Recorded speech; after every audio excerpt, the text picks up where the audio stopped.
வந்து வீட்ல தடபடலாம் சமைக்க ஆரம்பிச்சுருவான். அப்போ அவங்க வீட்ல வேலை செய்ற அந்த செல்விங்கிற அம்மா வந்து கேட்பாங்க, "ஐயா நான் உங்களுக்கு வந்து ஹெல்ப் பண்ண வரேன்னு" சொல்லுவா. "இங்க பாருங்க, இங்க வந்து நான் தான் எல்லா வேலையும் செய்வேன். செஞ்சு முடிக்கிற வரைக்கும் இங்க யாரும் இந்த பக்கம் எட்டி பார்க்கக்கூடாது" அப்படின்னு சொல்லும்போது, அவங்க கேட்பாங்க, ஐயா எப்பவுமே யாராவது வீட்டுக்கு வந்தா ஒண்ணு கடையில வாங்கி குடுப்பீங்க, இல்லைன்னா என்னைய தான் சமைக்க சொல்லுவீங்க. ஆனா இன்னைக்கு நீங்க சமைக்கிறீங்களே, யாரும் அந்த அளவுக்கு முக்கியமானவங்களான்னு சொல்லி கேட்பான். அவங்க யாராவது இங்க வராங்களா? அப்படின்னு சொல்லி கேட்கும்போது, ஆமா ரொம்ப முக்கியமானவங்க தான் வராங்க. அதனால அவங்களுக்கு என் கையாலேயே சாப்பாடு நான் செய்யணும்னு நெனைக்கிறேன். அம்முவோட கிளாஸ் மிஸ்ஸும் அவங்க அம்மாவும் வராங்க அப்படின்னு சொல்லி சொன்ன உடனே, அப்படியா! அப்படின்னு சொல்லிட்டு அவ கேட்டுட்டு போயிருவா. அங்க இருந்துட்டு விஜயோட தாத்தாவும், அவங்க சித்தியும் பார்த்துட்டு ரொம்ப ஹேப்பியா இருப்பாங்க. சித்தப்பா அத பார்த்துட்டு சொல்லுவாரு, "எனக்கு என்னமோ வந்து இது சரியா படல. அவங்கலாம் இங்க வராம இருக்கிற வரைக்கும் தான் விஜயோட லைஃப் நல்லா இருந்துச்சு. அவ என்னைக்கு காலடி வச்சாலோ அதுலேருந்து அவனுக்கு பிரச்சனை வந்துச்சு. திரும்பி அது மாரி பிரச்சனை வரப்போகுது." அப்படின்னு சொல்லிட்டு அவங்க சித்தப்பா சொல்லுவாரு. உடனே அதுக்கு அவங்க தாத்தா சொல்லுவாங்க, "அதெல்லாம் இனிமே அவன் பார்த்துக்கிடுவான். இவ்வளோ நாளும் பிரிச்சு வச்சது ஒரு பெரிய பாவம் பண்ணிட்டோம்.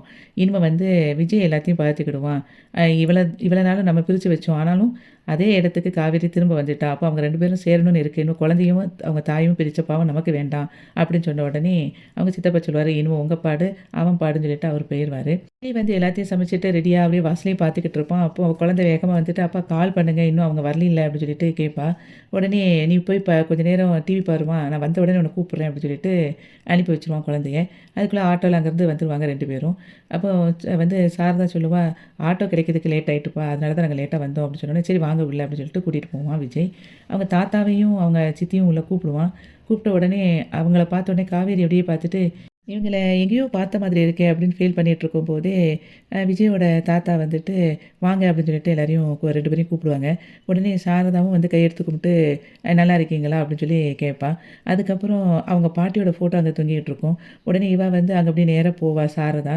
போயிட்டு அந்த ஃபோட்டோவையும் அப்படியே பார்த்துட்டே ஃபீல் பண்ணிட்டு இருப்பா. அப்போ அந்த ஃபோட்டோவ பார்த்துட்டு சாரதா வந்து சொல்லுவா, "விஜய் தம்பி ஏற்கனவே சொல்லியிருக்காங்க, இவங்க வந்து 2 வருஷத்துக்கு முன்னாடி இறந்துட்டாங்கன்னு. ரொம்ப வருத்தமா இருக்கு" அப்படின்னு சொல்லிட்டு ஃபீல் பண்ணிட்டு இருக்கும்போதே, காவேரி அவங்க அம்மாகிட்ட சொல்லுவா, "ஏம்மா இங்க இந்த வீட்ல இருக்கிற எல்லாரையுமே எங்கேயோ பார்த்த மாதிரி இருக்கு" அப்படின்னு சொல்லுவா.